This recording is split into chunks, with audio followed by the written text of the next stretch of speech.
Hello my dear student and my dear friends.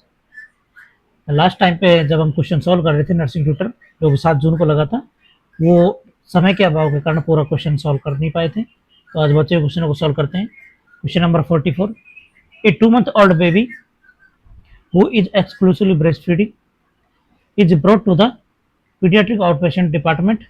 The pediatrician advised for vitamin D supplement for the child. The daily recommended dose of vitamin D for an exclusive breast feed infant. मतलब इस question में बोल रहा है वो कि 2 month का old baby है, ठीक है, जिसको रिकमेंडेड विटामिन डी कितना दी जाएगा। तो देखिए 2 मंथ का बेबी हो, उसको यानी 12 मंथ तक उसको 400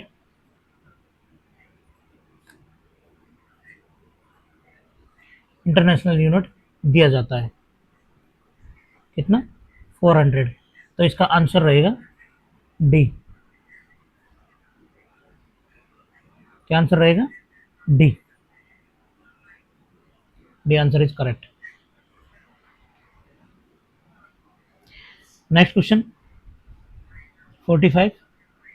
A mother among the 2-year-old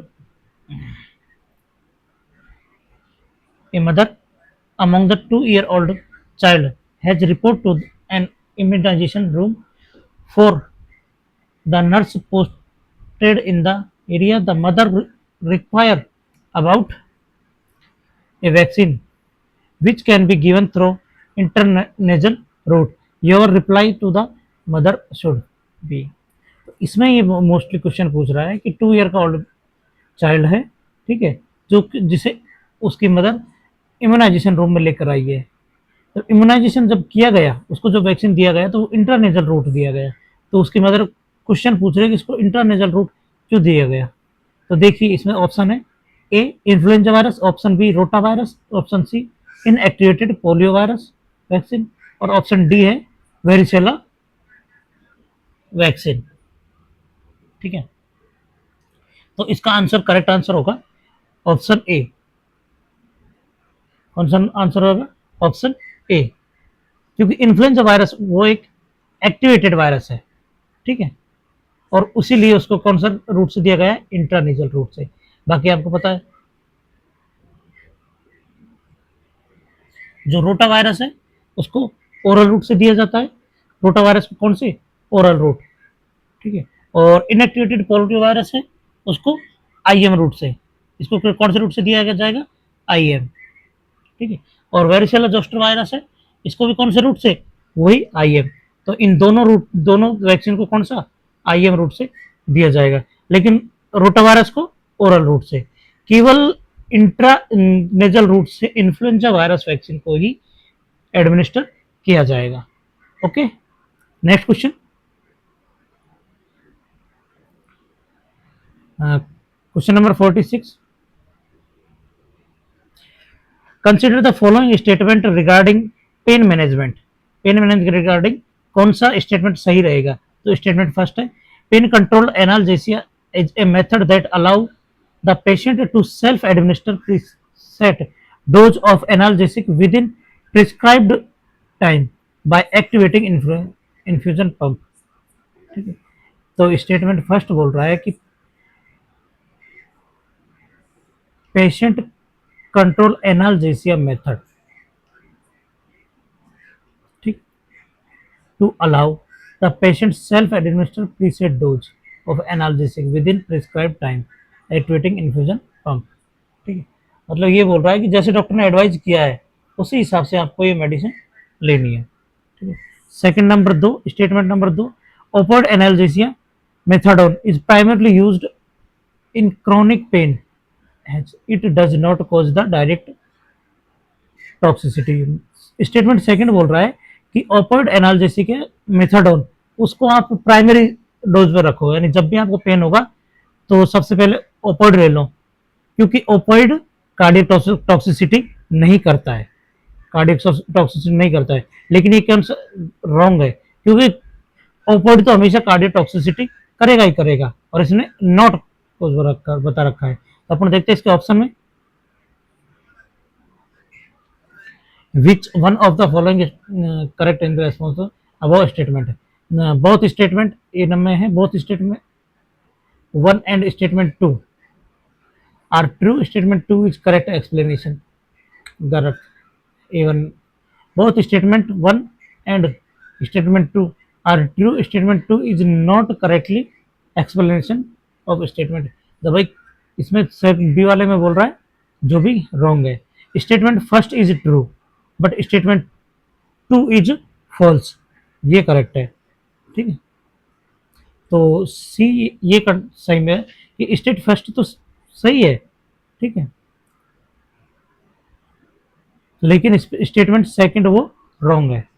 ठीक है, इस हिसाब से स्टेटमेंट जो सी ऑप्शन है वो करेक्ट आंसर है. Next question, which one of the following pair is not correctly match. मतलब जोड़े बना रखे हैं, जो कौन सा पेयर है वो करेक्ट मैच नहीं हो रहा है. ठीक है, तो एयरबॉर्न ट्रांसमिशन, मीजल, बिल्कुल मीजल्स जो डिजीज है वो कौन सा एयरबॉर्न ट्रांसमिशन से होगी. ठीक है, सेकंड ऑप्शन है contact transmission, contact transmission clostridium difficile, बिल्कुल जो क्लोस्ट्रीडियम जो इन्फेक्शन है वो डायरेक्ट कॉन्टेक्ट से होती है. ठीक है, H I virus prenatal transmission, जो एच आई वी इन्फेक्शन है वो पेरीनेटल मदर से बेबी में पहुंच, बिल्कुल मदर से बेबी में पहुंच जाएगा. तो और लास्ट ऑप्शन है oral fecal transmission of hepatitis C. ठीक, तो हेपेटाइटिस सी कभी भी ओरल फीकल से नहीं होता है. ठीक है, तो ये करेक्ट है, ये करेक्ट है, ये करेक्ट नहीं है, और यही सर ने हमें पूछा है कौन सा नॉट करेक्ट, नॉट करेक्ट. ठीक है, तो इसमें डी ऑप्शन है वो नॉट करेक्ट है. ओके, चलो नेक्स्ट क्वेश्चन पे चलते हैं. Which one of among the following pair regarding anatomical classification of malignant tumour is correctly match. Malignant tumour के बारे में बताया गया कि ये ऑन्कोलॉजी से लिया गया क्वेश्चन. ठीक है, मतलब कौन सी मैलिग्नेंट जो ट्यूमर है उसके अंदर कौन सी सेल पाई जाएगी, कौन सी मसल्स पाई जाएगी. ठीक है, तो क्वेश्चन ऑप्शन नंबर ए इसमें मतलब कौन सा करेक्ट मैच कर रहा है, तो स्ट्रेटेड मसल्स. ठीक है, स्ट्रेटेड मसल्स इसमें बता रखा है फाइब्रोसार्कोमा नहीं, स्ट्रेटेड जो मसल्स होती है. ठीक है,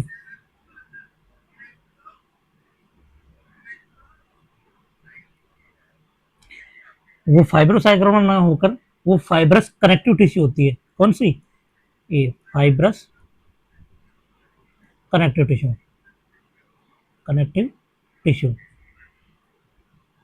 और सेकंड नंबर बी, तो ये भी रॉन्ग है. Second B fibrous tissue, fibrous tissue को बता रखा है इसने रेब्डोमायो सार्कोमा. तो फाइब्रस जो टिश्यू होते हैं वो एक रेब्डोमायो सार्कोमा नहीं होते, वो कौन से होते हैं स्ट्रेटेड मसल्स.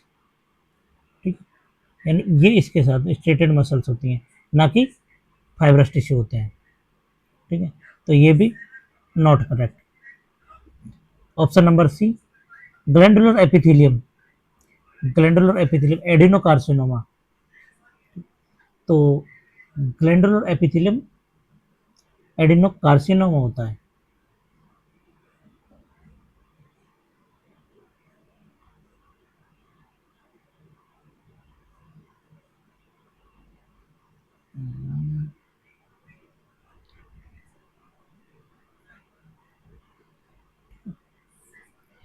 बिल्कुल ये करेक्ट रहेगा, adenocarcinoma glandular epithelium.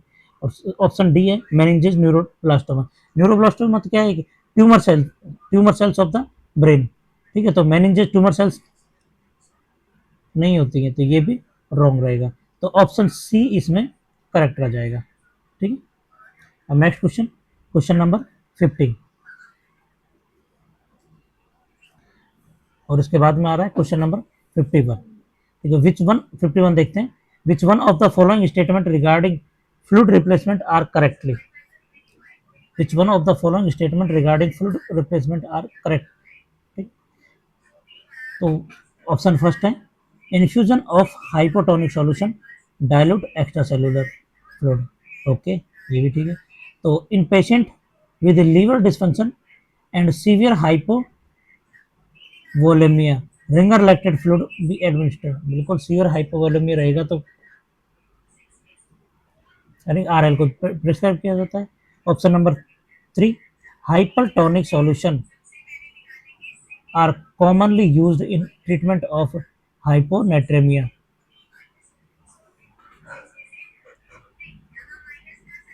In traumatic brain injury patient,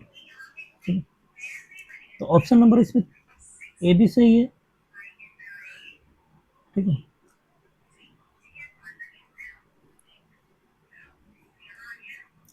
ए भी करेक्ट है, दो भी करेक्ट है और तीन भी करेक्ट है, तो इसमें कौन से एक क्वेश्चन सही रहेगा, ठीक है ए। नेक्स्ट क्वेश्चन देखते हैं,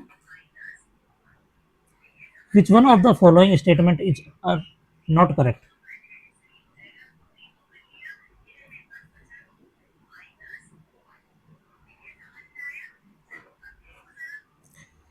नॉट करेक्ट यानी conductive hearing loss,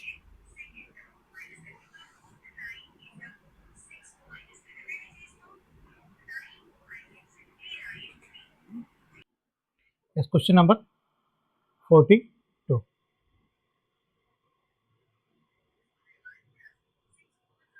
which one among the following statement is not correct match, तो conductive hearing loss occur when middle ear impair the transmission of sound either ear, लेकिन ये correct not correct पूछ रहा है, लेकिन ये तो क्या है करेक्ट है, तो ये वन इज द करेक्ट। तो और B sensory neural hearing loss is caused by impair of the eighth cranial nerve, बिल्कुल जब भी सेंसरी न्यूरल हियरिंग लॉस होता है तो यानी इनर ईयर में इंजरी है, ठीक है। इनर ईयर के अंदर क्या आएगा एट्थ क्रेनियल नर्व, ठीक है, तो ये भी करेक्ट है B B. C bone conduction in both ear is normal audible for a longer period than ear conduction, ठीक है। तो ऐसे थोड़ा ये क्वेश्चन नंबर सी ये बोल रहा है कि bone conduction in both ear normal होता है और audible for longer period than air conduction, नहीं एयर कंडक्शन लॉन्गर पीरियड के लिए होता है ना कि बोन कंडक्शन। तो सी इज नेक्स्ट डी देख लेते हैं, in Weber test a person with normal hearing hear sound equal in both ear, तो ये भी करेक्ट है, लेकिन सी क्या है नॉट करेक्ट, और इसमें क्या पूछ रहा है नॉट करेक्ट, तो हमारा सी आंसर क्या हो जाएगा, इसका आंसर मिल जाएगा। Question number 53, which one of the following anti tuberculosis drug is caused by ototoxicity, मतलब कौन सी ड्रग है जो ऑटोटॉक्सिसिटी करेगी। ए में है एमिनोग्लाइकोसाइड्स, बी में फ्लोरोक्विनोलोन्स, सी है आइसोनियाजिड और डी है पायराजिनामाइड, ठीक है। तो ऑटोटॉक्सिसिटी यदि पूछ रहा है तो एमिनोग्लाइकोसाइड्स में एक ड्रग आती है स्ट्रेप्टोमाइसिन, कौन सी स्ट्रेप्टोमाइसिन, और वही क्या करेगी ऑटोटॉक्सिसिटी करेगी। बाकी फ्लोरोक्विनोलोन्स ये पेरिफेरल न्यूरोपैथी करेगी, पेरिफेरल न्यूरोपैथी, ठीक। और आइसोनियाजिड पायराजिनामाइड क्या करेंगे हिपेटोटॉक्सिसिटी, तो A answer is the correct, A answer is correct,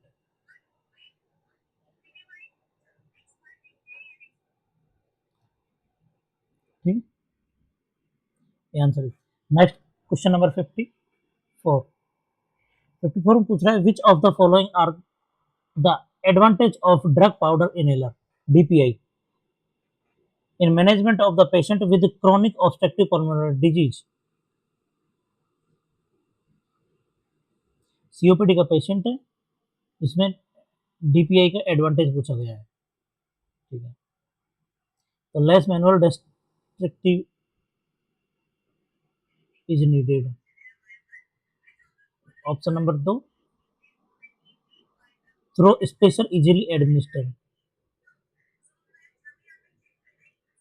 option number 3, no needed to coordinate device puff with inhalation. और 4 नंबर पे दे रखा है नो प्रोपेलेंट इज यूज्ड। तो देखिए इसमें एक हो सकता है लेस मैनुअल डेक्सटेरिटी, ठीक है।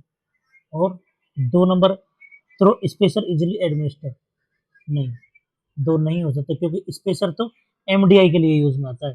किसके लिए? एमडीआई के लिए।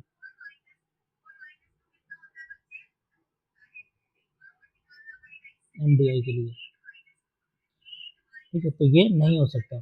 और ऑप्शन नंबर 3 बिल्कुल ये हो सकता है, ठीक है। और नो प्रोपेलेंट इज यूज, इसमें किसी भी तरह का कोई प्रोपेलेंट यूज नहीं हो सकता। 1, 3 और 4 इसमें, हाँ, option number B is correct, ठीक। नेक्स्ट है question number 55, which match list 1 with list 2, select the correct answer using the code given below the list. तो लिस्ट ए वन पूछ रहा है ये माइक्रोसाइटिक एनीमिया, मैच करना है। अच्छा नीचे दे रखे हैं माइक्रोसाइटिक एनीमिया। तो माइक्रोसाइटिक एनीमिया कौन किसकी वजह से? आयरन डेफिशिएंसी की वजह से, ये 2 नंबर। बी में पूछ रहा है मेगालोब्लास्टिक एनीमिया। तो मेगालोब्लास्टिक एनीमिया किसकी वजह से? ये क्या है, इंट्रिंसिक फैक्टर है, उसकी कमी की वजह से हो जाता है। तो ए में, तो बी में 4। और पूछ रहा है परनीसियस एनीमिया, ये आपको पता है जो भी नॉन वेजिटेरियन का डेट है उसमें ये देखने को मिलता है। और नॉन वेजिटेरियन में किसकी कमी होती है? विटामिन B12 की। तो सी में 3। अब बच गया क्या? D, thalassaemia. थैलेसीमिया किसकी वजह से? एब्सेंट रिड्यूस, ठीक है। तो ए में बी, ठीक है, 2। और बी में 4। तो option B is correct.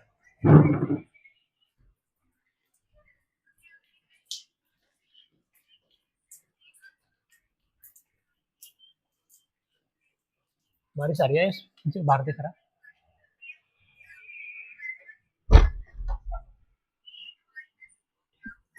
Next question, question number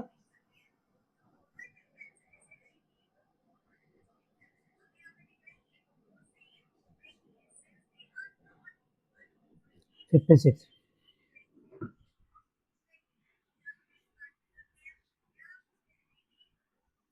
which one of the following types of angina often occurs at rest, usually due to spasm of major coronary artery?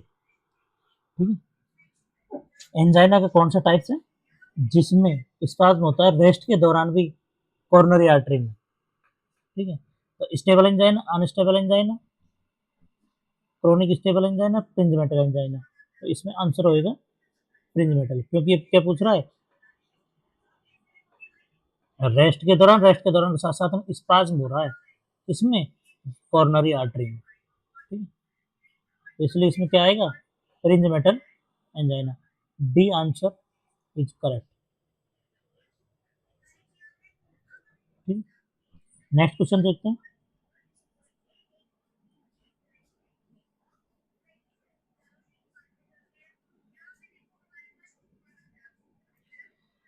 A 45-year-old male is admitted in emergency with the complaint of acute shortness of breath and hypotension. He has been diagnosed as congestive heart failure with pulmonary edema. Which one of the following intervention is not appropriate? ठीक है, patient है जिसको क्या हो रहा है? Shortness of the breath, acute shortness of the breathe,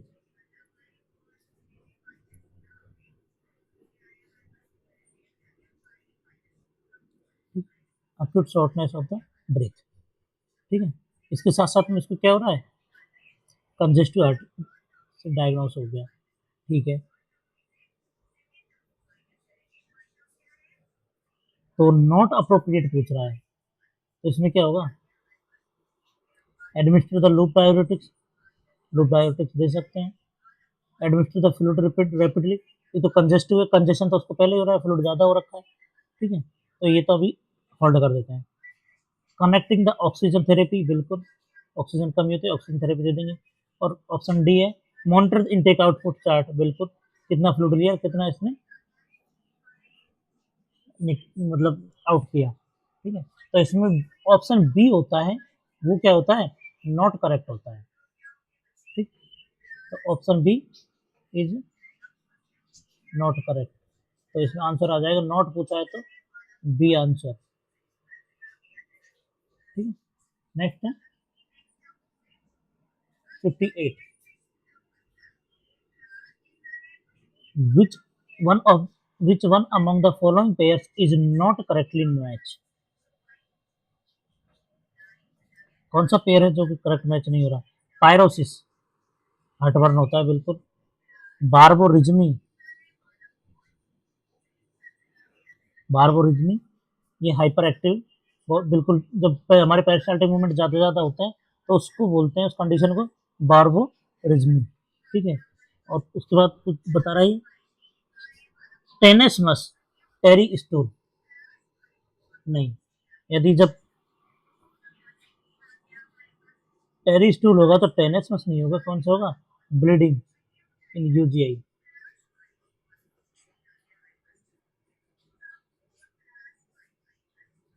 क्योंकि टेरी stool क्या है, यानी कि किसको बोला गया है, मिलेना को,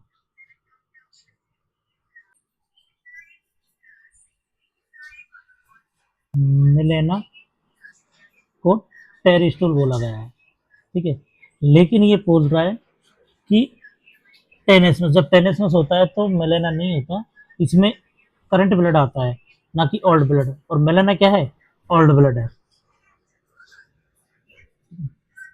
नेक्स्ट है डी स्टिटोरिया फैटी फाउल स्मेल, बिल्कुल ये भी करेक्ट है। तो ऑप्शन सी है वो नॉट करेक्ट मैच हो रखा है, तो ऑप्शन सी इसमें आंसर आ जाएगा। हम्म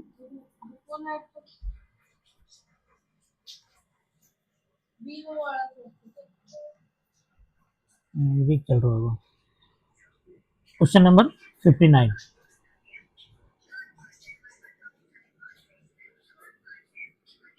consider the following statement regarding peptic ulcer disease.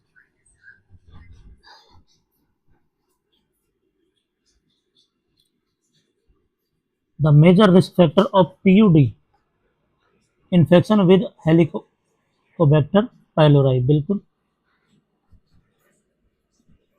ये हो सकता है। Gastric ulcer is characterize by immediate pain relief with intake of the food, नहीं, यदि खाना खाने के तुरंत बाद रिलीफ नहीं, ये गैस्ट्रिक अल्सर में नहीं होता है, ये इंटेस्टाइनल अल्सर में होता है, ठीक है, तो ये नहीं होगा। 3 नंबर पर दे रखा है gastric ulcer most often occurs in enter part of the stomach, बिल्कुल ये हो सकता है।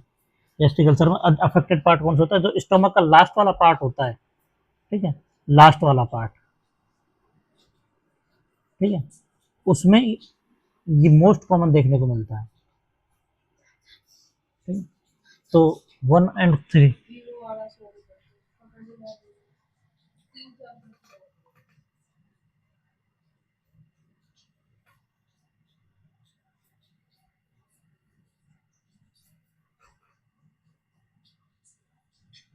एक और 3, यानी question number B is correct, ठीक है। नेक्स्ट है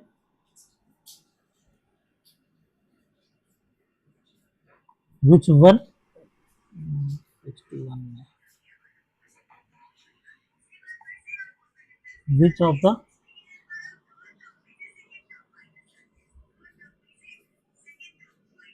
which one among the following pairs is not correctly matched, not correct पूछ रहा है, इसमें क्या कर रहा है, नॉट करेक्ट। तो ईसीटी सीवियर डिप्रेशन में दी जाती है, बिल्कुल, और ईपीएस में dystonia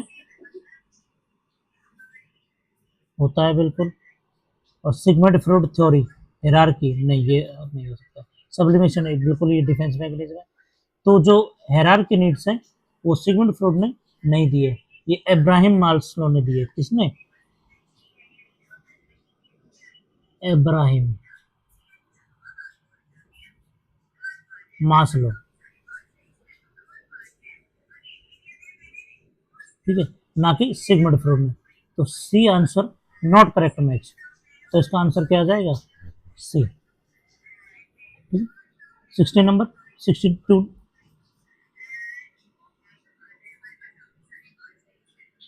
All the following statements related to planning are correct, except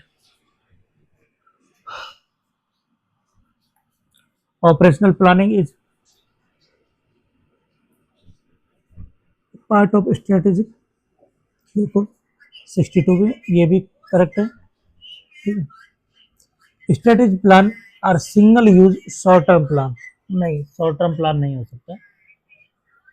और फिर भी देखते हैं, strategy plan outline vision, mission, belief and value that direct dis. बिल्कुल हो सकता है direct decision. Option number D, strategy plan should be become building blocks for next plan. बिल्कुल ये भी हो सकता है। ठीक। तो इसमें दिखता है option number B, short plan नहीं हो सकता, शॉर्ट टर्म प्लान, ये हमेशा लॉन्ग टर्म प्लान होता है। कौन सा? Long term.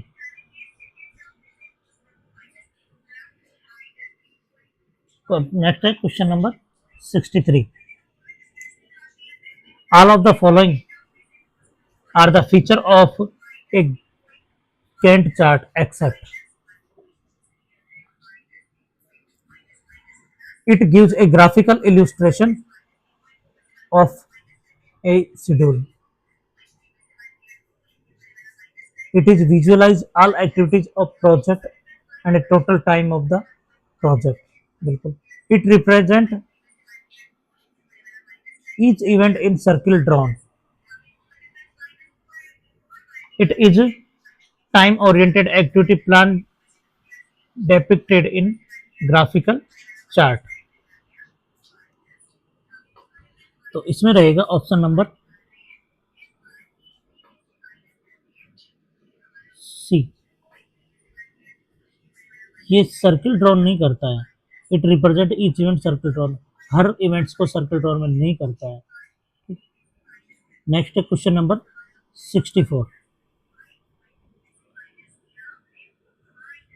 Which one of the following offers secondary?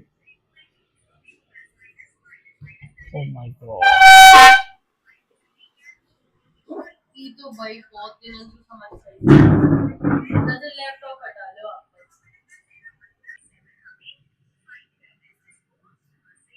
Yes, तो question number 64, which one of the following offer secondary level health service is population of 80,000 in hilly areas and 120,000 in plain areas. अब ये पूछ रहा है secondary level health service. ठीक है, कौन सा सेकेंडरी लेवल, और कितना? हिली एरिया में 80 और प्लेन एरिया में 1,20,000 पॉपुलेशन। तो ये होती है option number D, community level पर। ठीक है, नेक्स्ट है question number 65। An employ who actually dislike the boss show to be extremely nice to the boss. Which one of the following defense mechanism is being used by the employee? Compensation नहीं, displacement दूसरे पर गुस्सा नहीं, rationalising हर चीज के कारण बताना, reaction formation उल्टा व्यवहार दिखाना। तो ऑप्शन डी इज करेक्ट। ठीक है, नेक्स्ट है 66। Emotional intelligence is all of the following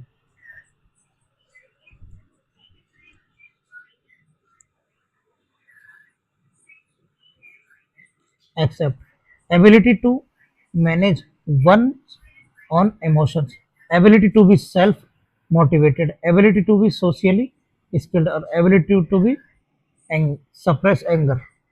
emotional intelligence person है जिसमें कौन सी फीचर्स नहीं होती है क्योंकि एक्सेप्ट लगा हुआ है। तो एबिलिटी टू सेल्फ मैनेज, बिल्कुल ऑन इमोशन, ये भी ठीक है। एबिलिटी टू सेल्फ मोटिवेटेड, ये भी ठीक है।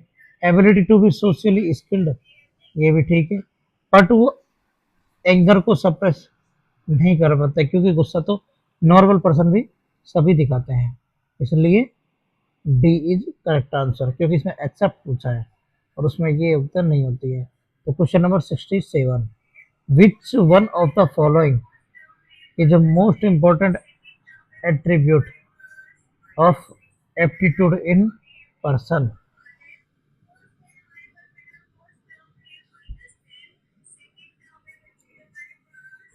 तो इसमें लोग, तो ये क्या हो गया,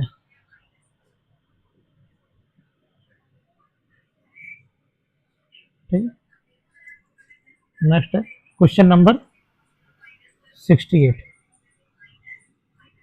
विच of the following vitamin are water soluble। क्योंकि A vitamin D fat soluble, vitamin A D E के,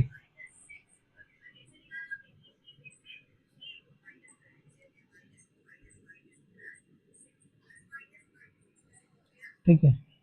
ए डी ई के ये तो क्या है, फैट soluble, फैट soluble कौन से, ये और ये तो क्या है, फैट soluble। और विटामिन बी और सी क्या है, वाटर soluble। तो दो और तीन है बी में, तो B answer is correct. Next question number 69, consider the following statement regarding family.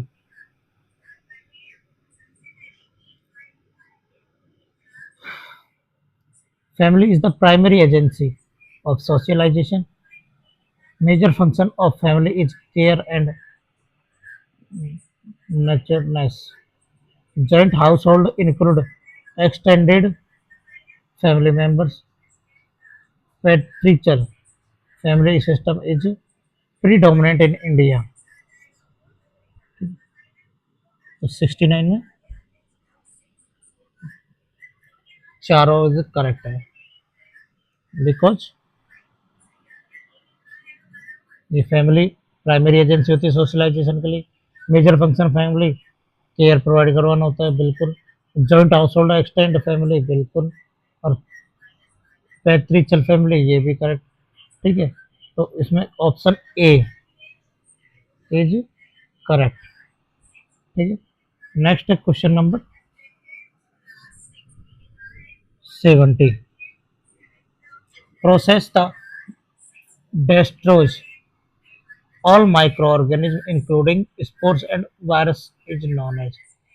मतलब सभी को डिस्ट्रॉय करना है, माइक्रो ऑर्गेनिज्म को और इंक्लूडिंग उसके साथ साथ स्पोर्स को।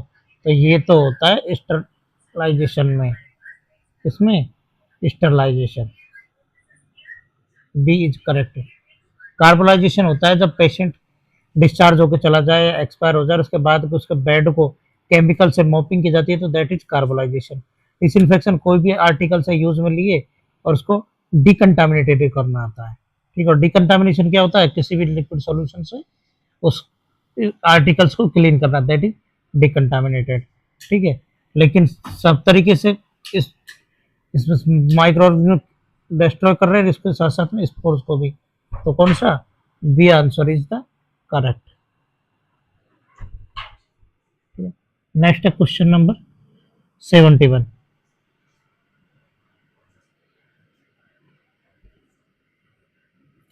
the infection that are directly result of diagnostic therapeutic procedure are called।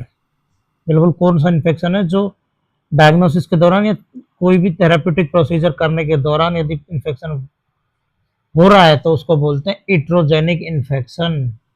तो A answer is the correct. Local infection होता है जो पर्टिकुलर किसी जगह पे, जैसे उंगली में हो गया, पैर में हो गया, हाथ में हो गया, कान पर हो गया, that is local infection. Systematic infection, एक बार बॉडी में पैथोजन एंट्री किए और पूरी बॉडी में सर्कुलेट हो गई, दैट इज सिस्टमैटिक इन्फेक्शन। इसके बाद है इडियोपैथिक इन्फेक्शन। इडियोपैथिक वो होते हैं जिसके कारण का हमें आइडेंटिफाई नहीं होता, पता ही नहीं चलता, ठीक, that is idiopathic infection. Next है question number 72. Which one of the following is amphipathic lipid and parent molecule for the synthesis of steroid in body?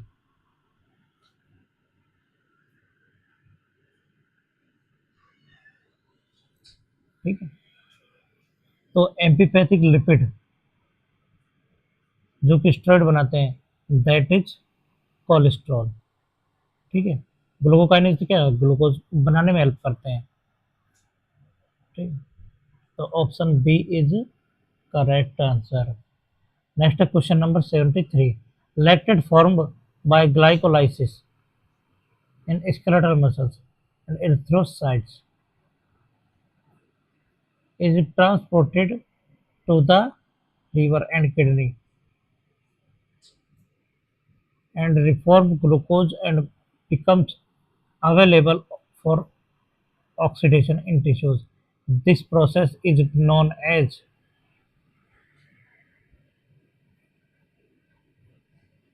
this process is known as glycolysis.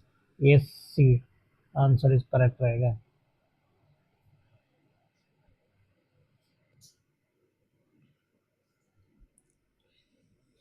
Next question number 74. Schwann cell are, Schwann cell कौन सी cell है? Neuroglial cell. B cardiac cells, cardiac muscles होती हैं striated sales. Skeletal muscles वो भी नहीं है। Lymphoid, lymphoid sales नहीं। स्वान सेल होती हैं न्यूरोग्लियल सेल्स। ठीक है, which one of the following, question number 75, which one of the following hormones is secreted by adrenal medulla? कौन सा हार्मोन है जो सीक्रेट होता है बाय एड्रिनल मेडुला? एपिनेफ्रिन और norepinephrine. Question number B, epinephrine and norepinephrine. ठीक है, और बाकी जो हो रहे हैं वो सारे किससे हो रहे हैं? कॉर्टेक्स से।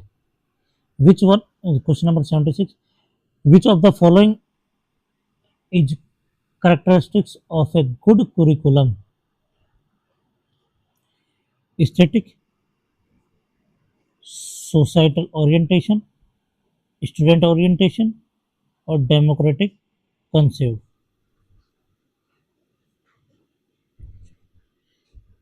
तो देखो स्टैटिक तो ये तो हो नहीं सकता, बाकी सोशल ओरिएंटेशन, स्टूडेंट ओरिएंटेशन और डेमोक्रेटिक ये करेक्ट है। तो 2, 3 और 4, B answer is the correct. ठीक है, next question number 77. Experimental nursing, experimental experiment experiences learning is based learned by the a demonstration, reading newspaper ये एक्सपेरिमेंटल नहीं हो गया। अटेंडिंग लेक्चर, उससे कौन सा एक्सपेरिमेंट हुआ है? और रीडिंग जर्नलिज्म, ये भी वही न्यूज़पेपर की तरह पढ़ते रहो। ठीक है, तो next question number 78. Consider the following statement regarding the advantage of the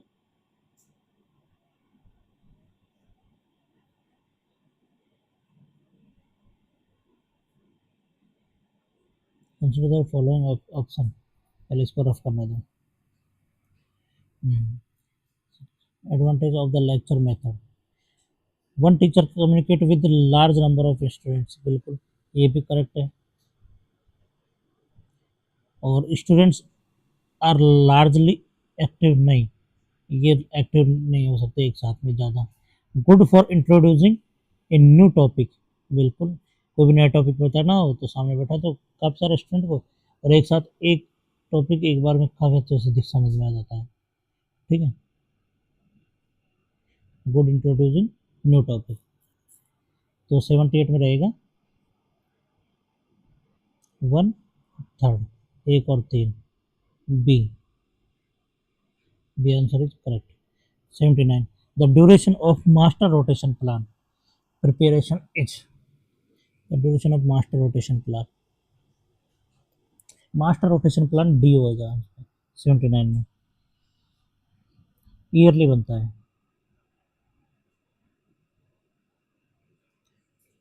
8 number 80 question number 80 consider the following statement regarding the adult learning.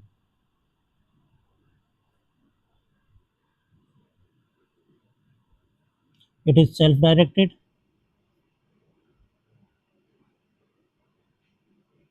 it is problem-centered, it is subject-centered, or adults' motivation to learn is external.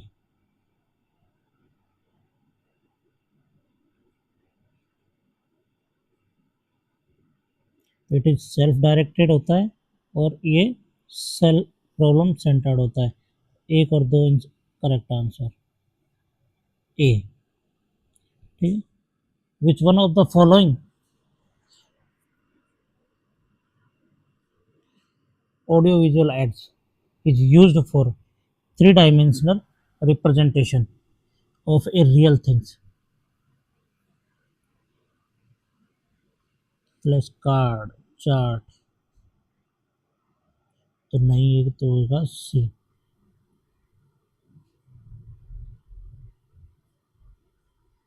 82 consider the following statement regarding lecture search